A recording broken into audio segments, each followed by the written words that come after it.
आज के इस वीडियो में देखने वाले हैं कि एक बुद्धिमान आईओ कैसे दुष्ट जजों पर आपका सही नियंत्रण स्थापित करने में आपकी सहायता करते हैं। अधिकांश जज दयालु होते हैं, अनुभवी होते हैं और वे डिफेंस काउंसिल को पर्याप्त समय देते हैं कि वह प्रोसिक्यूट्रिक्स का किसी दूसरे गवाह का क्रॉस आराम से तैयार करे और करने के बाद सवालों को कोर्ट में पूछे। इस तैयारी के दौरान डिफेंस काउंसिल पुराने रिकॉर्ड को गवाह की मुख्य परीक्षा से मिलाकर देख लेते हैं और सही क्रॉस तैयार कर लेते हैं। लेकिन जो अनुभवहीन जज होते हैं वे आरोपी को जेल में भेजना ही अपना धर्म समझते हैं और वे कहते हैं कि नहीं, तत्काल क्रॉस शुरू करो, अभी करो और अभी खत्म भी कर दो। यह नासमझी की चरम सीमा है। तो जब इसका हमें इलाज ढूंढना पड़ता है तो हमारे पास वही पुरानी कहावत से शुरू किया जाता है, सब मुश्किल का एक इलाज, आइयो महाराज, आइयो महाराज, आइयो महाराज। आप देखेंगे कि हर केस में एक मुख्य घटना होती है। गब्बर सिंह, वल्लहरी सिंह ने डाका डाला या मौलवी साहब के लड़के की हत्या कर दी या बसंती को उठाकर अपहरण कर लिया। लेकिन जब आईओ तफ्तीश करेगा तो वह इन घटनाओं के चारों तरफ के तथ्य भी लिखेगा, जो मुख्य घटना के मोटिव, उनकी तैयारी, घटना के घटित होने से कुछ पहले और कुछ बाद की सब बातों को जांच में शामिल करेगा। आईओ अपनी जांच में एक कंप्लीट पिक्चर बनाने की कोशिश करता है, जिसमें घटना, पात्र, पहले या बाद की घटनाएं, पुरानी रंजिशें, तैयारियां, घटना का घटनास्थल, घटना के बाद घटना स्थल पर बिखरे पड़े वे तथ्य जिन्हें सबूत कहते हैं, उनको बरामदगी करके, जब्ती करके कब्जा पुलिस में लिया जाता है। इन्हीं सबूतों को कोर्ट के सामने रखकर आरोप को सिद्ध किया जाता है। दूसरी तरफ डिफेंस काउंसिल इन सबूतों को तोड़कर आरोपी को बचाते हैं, लेकिन ये द्रुतगामी जज डिफेंस काउंसिल का अवसर छीनकर आरोपी को जेल की तरफ धक्का देना और उसे जेल के भीतर पहुंचाना यह अपना कर्तव्य समझते हैं। डिफेंस काउंसिल लोग क्रॉस को छोटा रखने के लिए क्रॉस से पहले क्रॉस की तैयारी करते हैं और आरोप के ठीक बीच में सुराख करते हैं कि यह वह मौका नहीं है जहां घटना हुई थी, यह वह बंदूक नहीं है जिसकी गोली से हत्या हुई थी, यह वह कार नहीं है जिसमें घायलों को ले जाया गया था। लेकिन ये जो नए सीखदार जज होते हैं, जिनको अनुभव बिल्कुल नहीं होता, वे एडवोकेट पर क्रॉस अभी शुरू करने और अभी खत्म कर देने का नाहक दबाव डालते हैं और कोर्ट का, अपना, आगे आने वाले जजों का, वकील साहब का, डिफेंस काउंसिल का, सबका नुकसान कर डालते हैं। वे लोग अपनी इस बुरी आदत को अपना रुआब बताकर सबको हड़काते रहते हैं। हमारी हर सहायता मेंबर्स के लिए ही उपलब्ध होती है। मेंबर्स बनते ही हम आपके पीडीएफ दस्तावेजों को पढ़कर आपके केस की दशा और आगे की दिशा आपको लिखकर बता देते हैं। क्वशिंग, डिस्चार्ज और एक्विटल, जो भी आपके केस में संभावना बनती है, वह संभावना भी आप तक हम पहुंचा देते हैं। जीतने के लिए भविष्य में क्या क्या करना जरूरी है यह भी बताते हैं और यह आपको सब कुछ मुफ्त बताया जाता है। मेंबर्स बने और अपने केस को जानें, उसका भविष्य और उसका समाधान जानें, झूठे आरोपों से बचने और अपनी जीत की आवश्यकताओं को जानें। ऐसे बेकाबू जजों से निपटने के लिए क्रॉस की तैयारी के समय में उन एरियाज को चिन्हित कर लिया जाए जो मुख्य आरोप के चारों तरफ फैले हुए हैं। आरोप पर उनका प्रत्यक्ष प्रभाव तो नहीं है, लेकिन वे आरोप की श्रृंखला में आते हैं। उत्तर प्रदेश के केसेस में आधे से अधिक मर्डर केसेस में चुनावी रंजिश की भूमिका दिखाई जाती है। राजस्थान में यह कारण भूमि विवाद या जाति संघर्ष होता हुआ दिखाई देता है। बिहार में कोई बौद्धिक कारण घटना के पीछे होता है।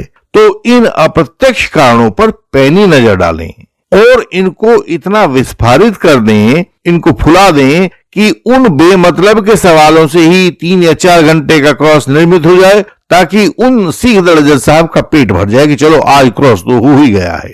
आपने अनुभव किया होगा कि एक तथ्यात्मक सवाल पूछने, उसका जवाब आने में, उसको लिखने में, टाइप करने में कोर्ट का 2 से 2.5 मिनट का समय लग जाता है।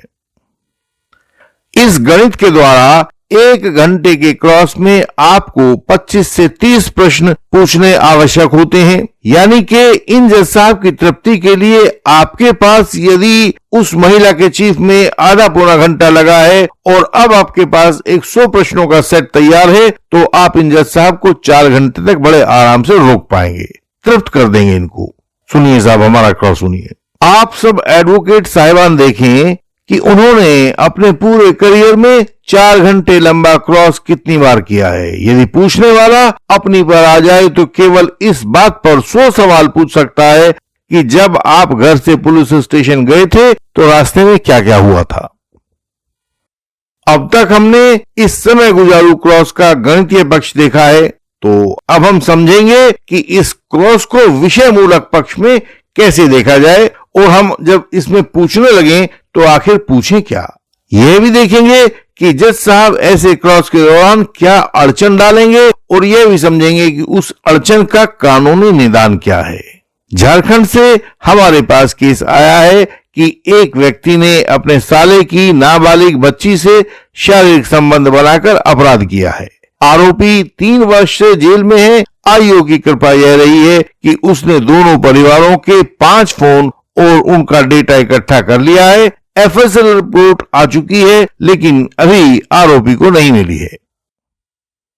इसमें भी यह ऊपर बताए वाला जज था कि तुरंत फुरत न्याय कर दो, अभी क्रॉस शुरू कर दो, अभी क्रॉस को खत्म भी कर दो। पता नहीं ऐसा कैसे कर पाते हैं, कैसे सोच पाते हैं। हमने देखा कि मेडिकल एविडेंस पूरी तरह से आरोपी के पक्ष में है। सारा एविडेंस जो भी आरोपी के खिलाफ है वह केवल व्हाट्सएप चैट के रूप में है। इस केस फाइल के रिकॉर्ड पर इस चैट के अलावा और कुछ भी आरोपी के विरुद्ध नहीं है। आप सब जानते हैं कि व्हाट्सएप चैट को खंडित करने के लिए उसको एक एक करके पढ़ना जरूरी होता है। किसी चैट को जब तक आप पढ़ेंगे नहीं तो उसको खंडित कैसे करेंगे। जज समय देने को तैयार नहीं है तो क्या किया जाए। तब यह समय गुजारू क्रॉस ही हमारे काम आता है। तो हमने फार्मूला फिट किया कि आयोज शरणम गच्छामि। हमने वह ढूंढा जो 5 साल में इन आरोपी और पीड़ित परिवारों के बीच घटित हुआ होगा या होना चाहिए था और जिसका कोई सबूत आईओ ने रिकॉर्ड पर नहीं लगाया था। यही आईओ की कृपा होती है।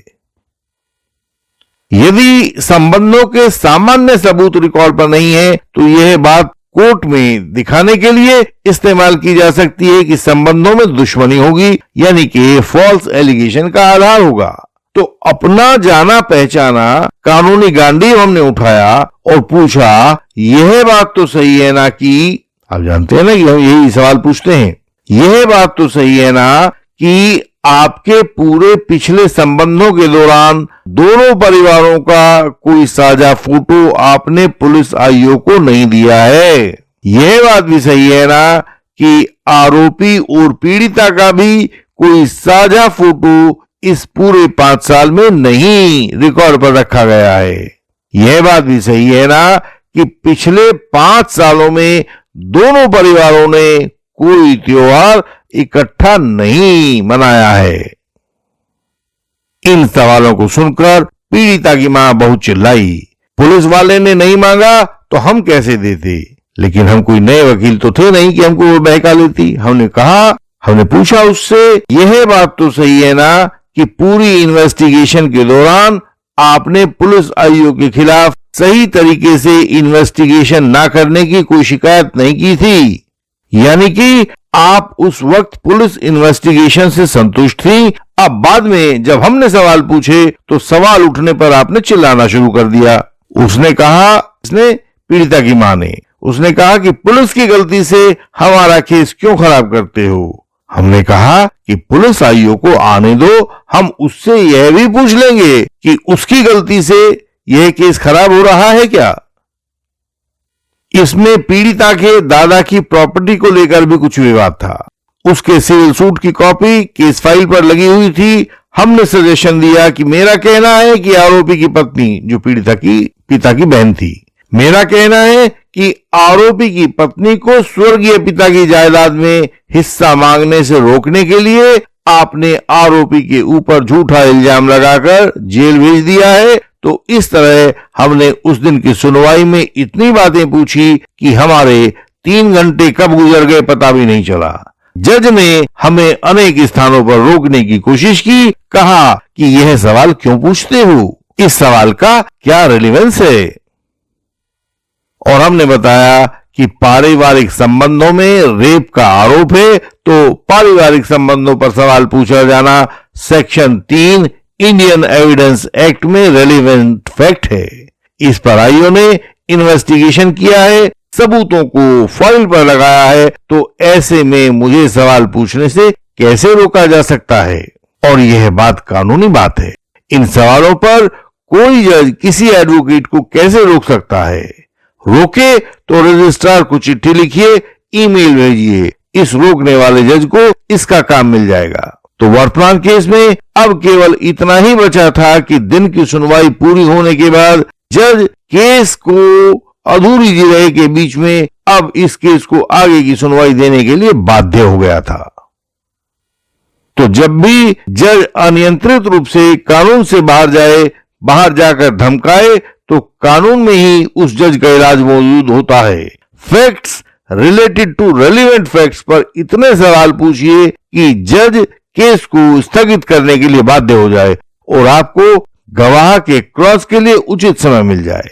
लेकिन यह तकनीक केवल तभी अपनाएं जब आपको अपने गवाह को क्रॉस करने के लिए समय की जरूरत हो।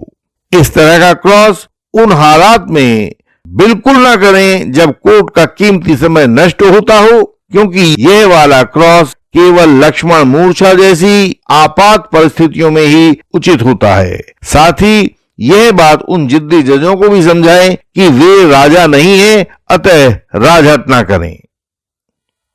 अब आखिर में हमारे पास केवल व्हाट्सएप चैट ही बचा हुआ था। इसको तोड़ने का तरीका हमने अपने पुराने वीडियो में बताया हुआ है कि उस आदमी का सर्टिफिकेट 65B CRPC लेकर आओ जिसके कंप्यूटर में से गुजरकर यह व्हाट्सएप चैट आप तक पहुंची है। इस व्हाट्सएप वाले आदमी का सर्टिफिकेट B CRPC आए बिना आप व्हाट्सएप चैट को कानूनी रूप से कैसे प्रूव करोगे।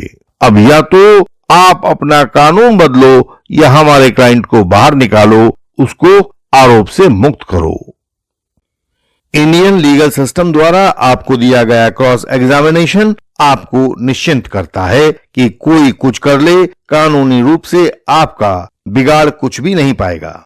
मुकदमे में लगने वाला समय तो कोर्ट पर निर्भर करता है, लेकिन परिणाम को बेहतर क्रॉस के द्वारा बदला जा सकता है। यह बेहतर क्रॉस आपको इंडियन लीगल सिस्टम उपलब्ध करवा देता है। आप अपना समय नष्ट ना करें, तत्काल इंडियन लीगल सिस्टम की वेबसाइट को पढ़ें, जानकारी पाएं और हमारे व्हाट्सएप नंबर पर जो सामने स्क्रीन पर दिखाई देता है उस पर मैसेज भेजकर मेंबर बनने की जानकारी पाएं। हम सदैव आपके कल्याण की कामना करते हैं। हमसे सहायता पाने के लिए हमारा व्हाट्सएप नंबर, हमारा ईमेल एड्रेस और वेबसाइट का URL आपको सामने स्क्रीन पर दिखाई दे रहा होगा तथा ये सब बातें हमारी हर वीडियो के डिस्क्रिप्शन में भी होती हैं। समय को गंवाएं नहीं, उसका इस्तेमाल करें। हमारी वेबसाइट पर बहुत महत्वपूर्ण जानकारी को सरल भाषा में पढ़ें। वहां झूठे आरोप या फॉल्स एलिगेशन से बचने के उपाय भी मिलेंगे। इस वीडियो को लाइक करें, शेयर करें और चैनल को सब्सक्राइब करें। बेल आइकन को प्रेस करें ताकि नई वीडियोस आपसे मिस ना हो जाएं। हम आपसे अगले वीडियोस में फिर मिलेंगे। तब तक के लिए प्रणाम।